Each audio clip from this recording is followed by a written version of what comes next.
Hello, everyone, and welcome to an episode of Silver's Suggestions. So, today we're going to be discussing No Man's Sky and whether or not it is worth your time. And so, we're going to go over a couple of the shoulds and shouldn'ts and why you would and wouldn't want to play this game. So, the pros we're going to start off with first. First things first, No Man's Sky, it drops you right in to a world where you're already dying. And you have to go around, collect resources, eventually repair a spaceship, and then figure it out from there. The pros of this game in that regard, if you're used to mining for resources, it's great for people who play Minecraft. You're doing exactly that. You're getting resources, you're building things. All of this should be very familiar from somebody in that regard. It's a little different in the sense you're not using a pickaxe but you can actually hit things if you want. It's just not going to generate as many resources. You've got a mining tool, which eventually that mining tool also turns into a weapon, and you can upgrade it as you choose. So in addition to that, you're also building bases. You're pretty much able to make them however you choose. If you want to make it blocky, you can. There's also a couple prefabricated things that look really nice, and you can expand those however you want. So there's a lot you can do. With that. And there's even ability to build up into space. You can build on a ship, which you'll get later, called a freighter, and so there is a lot of familiarity to the game of Minecraft and what you've done with that. Now, the game starts out that way, but it at some point becomes a little bit different than that. So you're going to venture out to many different planets, and so that comes to the next thing. There are spectacular scenes and graphics. Everything looks amazing. If you're familiar with Minecraft and how you would go around the world and see so many different scenes and landscapes, imagine that on a so much more grander scale. You are going to see so many different planets that look so different. I have seen a handful of planets compared to what's there. Like, not even a handful, like a drop in a universally big bucket. And I've seen lush, beautiful planets. I've seen barren wastelands. I've seen radioactive planets. I've seen tropical planets. I've seen lots of different creatures, ranging from little tiny cute things to massive, almost like a dinosaur type size things. So all of these things are contained in separate environments of planets and systems which you can explore. And based on what No Man's Sky has said, you will never explore all of these planets in your own actual lifetime, even if you would happen to venture to every single one of them and visit for just a second. It would literally take you more lifetimes than you have to live as a human being. So that's kind of neat. I mean, you know that there's always going to be something new to explore in this game. It's never going to get old, in that regard at least. There are some various different things that you can do in the way of your selection at the beginning of the game as to whether or not you want to play on normal mode, which is obviously like its base mode. There's also a survival mode. Survival mode is going to get a little bit more difficult, has a little bit bigger penalties whenever you would die, but you can still respawn. Then there is a permadeath mode, which is something that Minecraft PC version has had for quite some time, and you would be used to that there. If you had ever tried it. As I understand, it's the same thing. I haven't tried it myself yet, but I mean, permadeath in any game is kind of going to be understandable as to what it does. And it's a little bit more challenging, obviously, and gives you an invested amount in not dying. But in normal mode, if you die, it's okay. You go back to wherever your death happened and just collect all your items, and there's no downside. In addition to that, it's an open world galaxy that you can explore. Exactly what I said earlier about being many planets. Like, there are so many different ways that you can explore this universe, this whole collection of systems and planets and everything. There's a lot that you can actually experience. And obviously there's space travel. You're going to be able to have up to 6 different spaceships and a freighter to hold those spaceships as like a mobile base. This all happens a little bit later in the game. There's 3 different alien races that are mainly used and interacted with, and you will actually have to learn their languages to a certain degree. You will actually get a understanding of their words at some point just by interacting with them and learning. One of the things is just to literally learn the words that they are speaking throughout your entire interaction time. And eventually you start to understand what they're saying whenever you're speaking to a different race, and different races occupy different systems. They all have different types of starships that they use. So there's a lot of different little intricate detailed changes from one system to the next, and different planets that you can visit, different locations you can visit.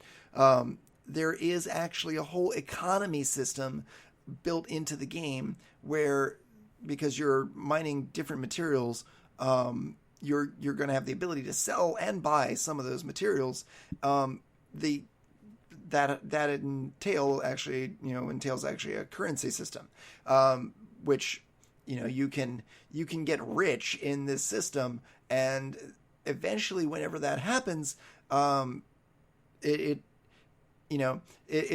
becomes a lot nicer, because you don't need to mine absolutely everything you're doing. You can just purchase it for some of the ingredients.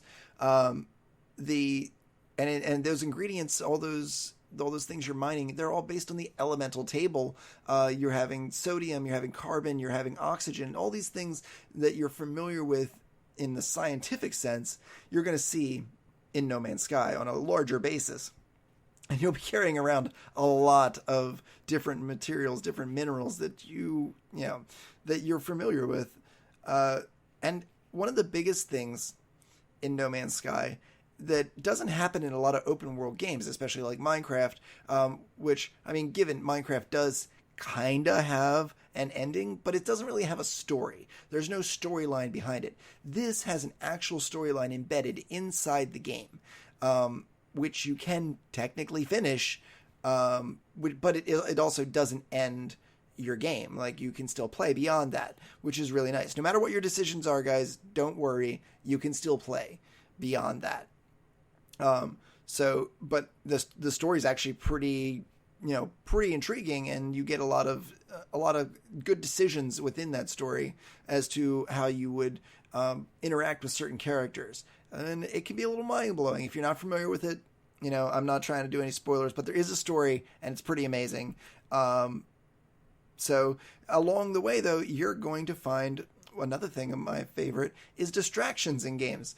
There was a game called Fable. I'm sure some of you have heard of it, and some of you played various sequels beyond it. But the original Fable was literally able to be finished within 12 hours, but they had a lot of side quests. So the side quests were a big deal. You wanted to make sure that you were playing the side quests to get certain bonuses, but you didn't have to. You could finish that game without playing side quests. This game, you actually feel like you want to play those side quests. You want to go do other things. You want to expand your fleet. You want to find more starships. You want to fix up your starship. You want to get better multi-tools. But there's a lot of things that you get that don't need to ever happen. Like you can go through the storyline without really upgrading a lot of your things. You don't need to, but it becomes a point where you find that you really want to, and everything kind of works together in that regard that it becomes a really long story. In fact, 80 plus hours of gameplay before the story even ends, and then you can keep playing, is a good reason to consider purchasing a game whenever you're considering like playability, because a lot of games, if you play them and you finish them, then you don't want to play them anymore. And so No Man's Sky gives you the ability to continue playing and doing that small, intricate building stuff that you were doing all the way along, even after you finish your storyline. So there's a lot of pros to getting No Man's Sky. Now let's go over the cons. Let's go ahead and address those. Bugs and glitches. Now, obviously, in the day and age that we live in, we've come to accept the way that games are buggy and glitchy. Every game that comes out nowadays is almost always put out before it has been a cleaned version of the game. I can only think of a handful that seem to be the exception to this rule, but all the big games, including Fortnite and including even Apex did have a few bugs, but it was real. It was about the cleanest thing we've seen lately. So with those things in mind, we have to think, okay, well, how accepting can we be of these bugs and glitches? And so the bugs and glitches that you're going to find, sometimes you will, the downside, like you will try to go and board a freighter, go up to the captain, and then you'll just drop into space, and you're suffocating. Like it's literally, you have there's no way you're getting out of it. You're going to die, or you have to reload your save. So you end up reloading your save. So save often is something I would strongly suggest. You have an autosave that happens whenever you jump out of your starship, but you also can have manual save points that you can set down and make. So I would strongly suggest carrying one of those if you are being able to make it at all times. Glitches, I mean, you're going to have a couple times. I will say this: I have 2 Xboxes that I play the game on. And sometimes it doesn't upload and sync the quick saves. In fact, as far as I've seen, I don't think it does. I don't think it uploads and syncs the quick saves. So that being the case, you want to make sure that you are doing a hard save and then going over to your secondary device. I don't know how it works on PC, but I'm going to guess it's probably similar. If you would try to play the game on a different PC with the same kind of file, if it loads up to a central system, it probably doesn't send the autosave. So be careful with that. There are a couple other small bugs and glitches. There are some duplication bugs, which thus that kind of makes it a little bit easier to play the game. There's like an expanding inventory thing that you can do with refiners. All of this stuff you can probably find in other YouTube videos. I'm not going to go over as to how to do it here, but it's honestly a little bit of a spoiler to the game. Like you don't have to work as hard, and usually whenever you take the effort out of something, it actually makes it less desirable to continue using it. So that's a negative for the game, I would say. The economy is easily broken. The way that I made my millions upon millions of dollars was simply mining cobalt. The element of cobalt you can find in caves a lot of times, in stalactites, stalagmites. And if you mine enough of that, and I did it up to about 7,000 pieces of cobalt, and then I would go into a system, and you can sell all of your cobalt and then buy it all back. And as it is an economy-based situation, there is a certain value that you're selling it at, and then whenever you sell too much of it, it decreases the value of the item that you've sold. The problem with the game is that they don't take that amount that you've sold and put it somewhere else. It's literally right it back on the market immediately. So they put it in the inventory of the economy, which becomes a problem. So they have so much of it that they're selling it back at a reduced rate, which you can totally buy it. So if you sell it at 10% less than its face value, and then you buy it back at 77% less than its face value, you're immediately making profit, right? You can do this in every single star system, and sometimes multiple times in star systems, and thus makes the economy kind of crash. Like it crashes it so that you make so much money, and you don't do anything for it eventually, because you're also buying back the additional stock that they had there before you sold a bunch to them. So now I carry around 99,999 cobalt and make $20 million in a blink of an eye at one station, then go to the next. I can do it the same. So keep in mind that the economy is, like I said, is easily broken, but money is not everything in the game. Money can't buy you the win, but it does buy you a lot of the upgrades and things that you need to find. It buys you the starships that you will find coming into different space stations and such. So money's important, but it's not what will win you the game. Like you can't finish the game just based on money alone, but this makes it a lot easier to do it, so thus makes the struggle less difficult and less appealing. Combat is also a little bit easier than I think I would prefer. Not that I've done a lot of space combat in my day, but I used to play a game called Descent, and Descent was a very three-dimensional or multi-dimensional combat base where you kind of had to know in all directions around you versus like 2D or 3D that as to how things worked. And so you're gonna have to know what direction everything's at, which is fine. But it's not like there's a huge threat from the starships that you're fighting. Like, they generally aren't doing that much damage to you. And as you upgrade your ship, you can make it pretty near impossible for them to kill you. So, I mean, that's still on normal mode. I don't know about the other modes precisely, but I didn't feel like combat was that pressing. Like, it wasn't that hard, and it wasn't that forced. For most combats, you can outrun the other ships. So that being the case, it makes it, not a huge thing. If you don't want to fight, you just run away, and it's not a problem. So, even though there is space combat, it doesn't, even the land combat's not even that bad. The end game after the story is directionless, which is, kind of how an open world or open galaxy game would be, but that can sometimes lead to an issue where you feel lost. Like, you start the game off as Minecraft, and then all of a sudden you're into this really deep space story, and then they just, at the end, kind of shove you back into Minecraft, and that's what you're doing. You're just exploring, finding really cool things to look at, and then building bases. And so at some point, it gets kind of boring to keep doing that. So there are a lot of community things that have been built involving, like, farms or like blinking signs and things like that, and that's great, but is that how you want to play the game? I don't know. Like, if you want more story, you're not going to find it, unfortunately. Whenever you get in with your buddies, you play multiplayer. It's not really co-op. It's not playing with your friends. Is not doing things together. Everything in the game you can do without your friends' assistance. You really don't need their help, which is kind of sad, but it's okay. Like, you can ask for your friends' help in some things, like if you need certain materials or something like that, they can come drop them off to you and exchange them to you, whatnot. But you can't take a starship that they found off of them and trade it or anything like that. You can't trade like very important pieces of story mission things or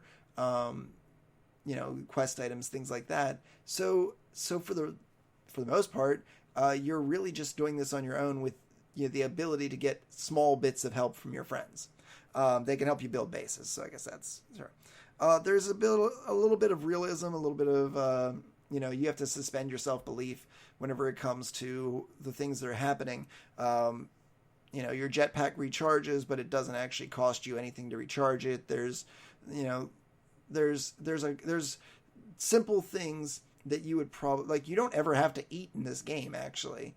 But there's a life support system which you have to recharge, but it's still not really eating. Like, it's you can eat, but you don't have to. You can make food, but you don't have to. There's no like thing saying you have to do this to survive. So the expedience of doing certain actions to to survive in the world is a little bit skewed. The way that the combat happens and things fight against you is not exactly intuitive. Like, it's kind of just straightforward AI. So you have to suspend your disbelief. You have to accept what it is for what it is, and there's no huge freighter versus freighter battles where you bring in all your frigates and somebody else brings in all theirs, and you have massive, like, Star Wars style battles. So that's kind of the end of my cons there. I mean, I'm sure there are a couple others that you guys could think of, but the bottom line comes to this. This is the bottom line. Is No Man's Sky, is it a should buy or shouldn't buy? And I think the answer is it should buy. Originally, whenever it was put out, it had a lot of bad press, but the reviews were not that great because it wasn't the game it is now. The game has gotten multiple updates. It's gotten various different additions to it to make it what it is now, and it's an entirely different game from what it originally started. So my suggestion is, yes, give No Man's Sky a try. It's worth it. Most places will sell it for about $30. I purchased mine directly from the Xbox store for any of their sale, and with Black Friday coming up, it's very possible you could find another deal on it there. If it's not already discounted. Plus, if you're purchasing on a different platform, you might find it there and worthwhile as well. So give No Man's Sky a try. Thank you guys. I appreciate it. As always, I do stream on twitch.tv/it's silverdeath_gaming. Check me out there. I'll put all my links in the description below. You can check out one of the other videos I have posted here. And thank you so much. Have a great day, and I'll see you next time.